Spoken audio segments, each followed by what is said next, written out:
again, Ruby and Sigrid and Agnes. Today we're up to a chapter in the Millie Molly Mandy book where Millie Molly Mandy helps look after a shop in the village. One day, Millie Molly Mandy was walking home from school with some of her friends, Billy Blunt, Miss Muggins's niece Jilly, and of course her friend Susan. And they were all talking about what they would like to do when they were bigger. Billy Blunt said he would like to have a bus and drive people to the station and lift their boxes from the bus onto the train. Miss Muggins's Jilly said she would like to curl hair and be a lady who acts for pictures. And Susan wanted to be a nurse and look after people who were ill. Millie Molly Mandy wanted to be a shopkeeper like Miss Muggins, where she could sell sweets and cut pretty coloured stuff for people's dresses with a big pair of scissors. And, oh, said Millie Molly Mandy, oh, you didn't have to wait until we had grown up. Then they arrived at Miss Muggins' shop and Jilly said goodbye and went in. And do you want to see what Jilly looks like? There's a little picture here of her. There she is. She's got slightly different coloured hair to Millie Molly Mandy's. It's more red, a bit like Lavisa's. And then they went to Mr. Blunt's corn shop, which was only a few steps further on, and Billy Blunt said goodbye and went in. And then Millie Molly Mandy and her friend Susan, with their hands holding each other, walked up the white road with the fields each side till they came to the Moggs' cottage, and Susan said goodbye and went in. And Millie Molly Mandy went skipping along till she got to her own lovely home, the nice white cottage with the thatched roof, where Mum was at the gate to meet her. Now, I think it'd be helpful for this story if you know where everyone lives. This is where Millie Molly Mandy lives.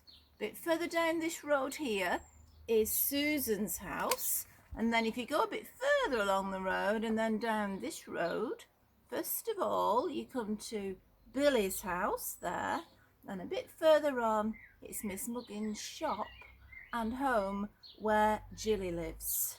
So that will help you think where everybody is in the story. Okay, let's carry on. The next day was Saturday, so there was no school. And Millie Molly Mandy went down to the village on an errand for Mother.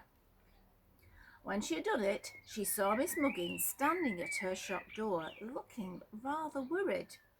And when Miss Muggins saw Millie Molly Mandy, she said, "Oh, Millie Molly Mandy, would you mind running to ask Mrs. Jakes if she could come and mind my shop for an hour? Tell her I've got to go and see someone on very important business, and I don't know what to do because Jilly's gone off on a picnic."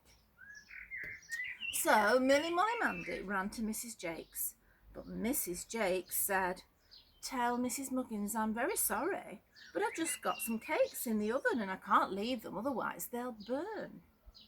So Millie Molly Mandy ran back and told Miss Muggins. And Miss Muggins said, "Oh, I wonder if Mrs. Blunt would come."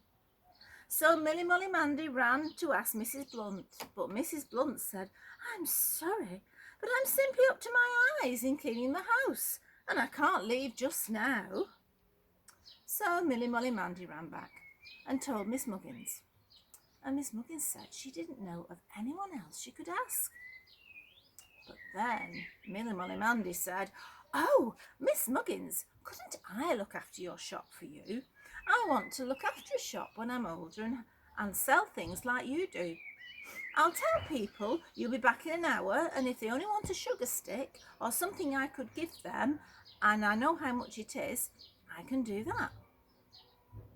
Miss Muggins looked at Millie Molly Mandy, and then she said, "Well, you aren't very big, but I know you're sensible and careful, Millie Molly Mandy." So Miss Muggins gave her lots of instructions about asking people if they would come back in an hour, and not selling things unless she was quite sure of the price, and so on. And then Miss Muggins put on her hat and a feather boa and hurried off. And Millie Molly Mandy was left alone in charge of the shop. Milly Molly Mandy felt very solemn and careful indeed. She dusted the counter with a duster which she saw hanging on a nail. Then she peeked into the window at all the handkerchiefs and socks and bottles of sweets, and she could see Mrs. Hubble arranging loaves and cakes in her shop window opposite. Mrs. Hubble was the baker. And Mr. Snail, who had a great grocer's shop with a little counter at the back where you posted parcels and bought stamps and letter paper, standing at the door of his shop, enjoying the sunshine. And Milly Molly Mandy felt so pleased that she had a shop to look after as well. Then suddenly the door handle rattled, and the little bell over the door jingle-jangled up and down. And who should come in but little friend Susan. Susan was amazed when she saw Milly Molly Mandy behind the counter. "Well," Milly Molly Mandy said, "Miss Muggins has gone on some important business, but she'll be back in an hour. What would you like?" "A package of safety pins for Mother." "What are you doing here?" said Susan. "I'm looking after the shop for Miss Muggins," said Milly Molly Mandy. "And I know where the safety pins are because I had to buy some yesterday for Auntie." So Milly Molly Mandy wrapped up the safety pins in a piece of thin brown paper and twisted the end just like Miss Muggins did. And she handed the packet to Susan, and Susan gave her a penny.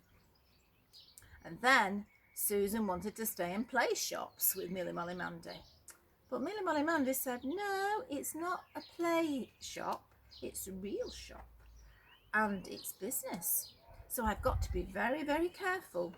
You'd better go, Susan, and I'll see you later." Just then the bell jangled again, and a lady came in. So Susan went out and just peered through the window for a time to see how Milly Molly Mandy got on.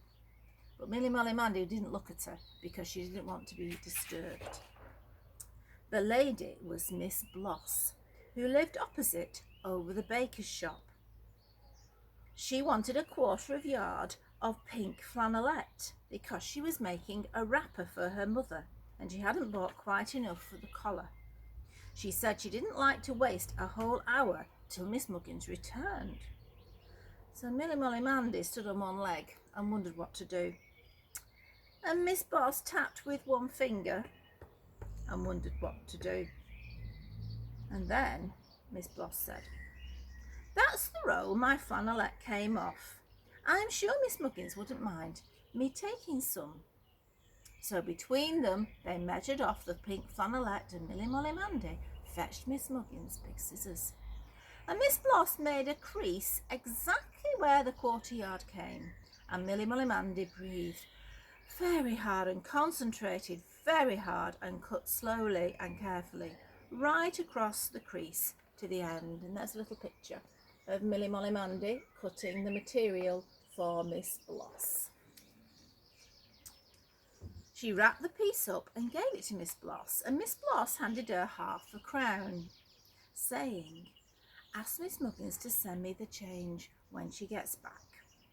And then Miss Bloss went out.